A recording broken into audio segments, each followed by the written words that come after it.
V Joy MLA നമുക്കൊപ്പമുണ്ട്, CPIM ജില്ലാ secretary.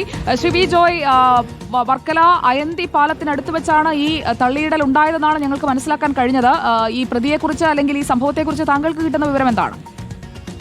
നമുക്ക് local പോലീസിൽ നിന്ന് കിട്ടുന്ന വിവരമാണുള്ളത്.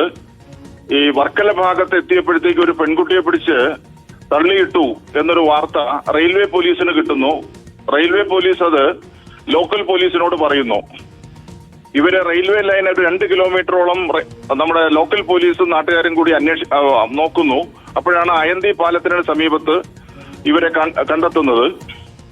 അപ്പൊ തന്നെ പോലീസ് അവിടെ നിന്ന് പെട്ടെന്ന് അവരെ അവിടെ നിന്ന് ഷിഫ്റ്റ് ചെയ്ത് മിഷൻ ഹോസ്പിറ്റലിലേക്ക് കൊണ്ടുവന്നു. മിഷൻ ഹോസ്പിറ്റലിൽ കൊണ്ടുവന്നപ്പോ അവരുടെ ഒരു സ്ഥിതി ഇച്ചിരി ഗുരുതരമാണ്. ഇന്റേണൽ ബ്ലീഡിങ് വളരെ കൂടുതലാണ്.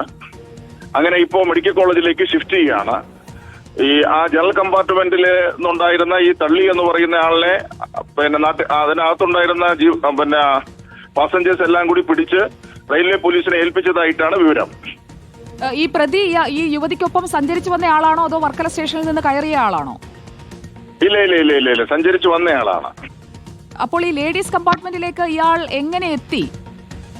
അതാണ് നമ്മൾ നോക്കേണ്ടത്. നമ്മൾ ഈ സുരക്ഷയുടെ കാര്യമെല്ലാം പറയുമ്പോ ട്രെയിനിൽ രാത്രിയൊക്കെ യാത്ര ചെയ്യുമ്പോ വനിതാ കമ്പാർട്ട്മെന്റിനകത്ത് വീണ്ടും ഈ ഗോവിന്ദസ്വാമിമാരുടെ ഒരു ഇടപെടൽ വരുന്നുണ്ട് എന്നുള്ളതാണ് നമ്മൾ കാണേണ്ടത്. ഇത് പക്ഷേ ഇതര സംസ്ഥാനമല്ല, മലയാളി തന്നെയാണ്, പനച്ചിമൂടാണ്, തിരുവനന്തപുരംകാരൻ തന്നെയാണ്.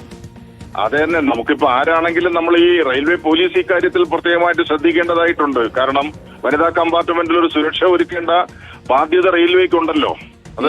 അതിലെന്തെങ്കിലും വീഴ്ച വന്നോ ഇല്ലയോ എന്നുള്ളതാണ് നാം പരിശോധിക്കേണ്ടത്. ട്രെയിനിൽ കൂടെ വന്ന സഹയാത്രികനാണ് അപ്പോൾ തള്ളിയിട്ടത് എന്നത് നമുക്ക് കൺഫേം ചെയ്യാം അല്ലേ?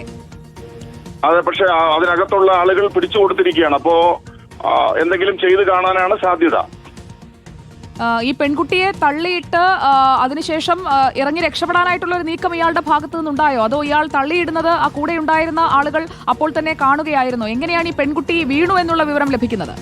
തള്ളിയിടുന്നത് കണ്ടു എന്നുള്ള നിലയിലാണ് വരുന്നത്. അങ്ങനെയാണ് ഇയാളെ എല്ലാവരും കൂടി ചേർന്ന് പിടിക്കുന്നത്. എന്നിട്ട് അതിനകത്ത് നിന്ന് ആരോ തന്നെ റെയിൽവേ പോലീസിന് മെസ്സേജ് കൊടുക്കുകയാണ് ചെയ്തത്. ഓക്കെ, വളരെ നന്ദി ശ്രീ വി ജോയ് പ്രതികരിച്ചതിന്. വർക്കല MLA ആണ് നമുക്കൊപ്പം ചേർന്നത്.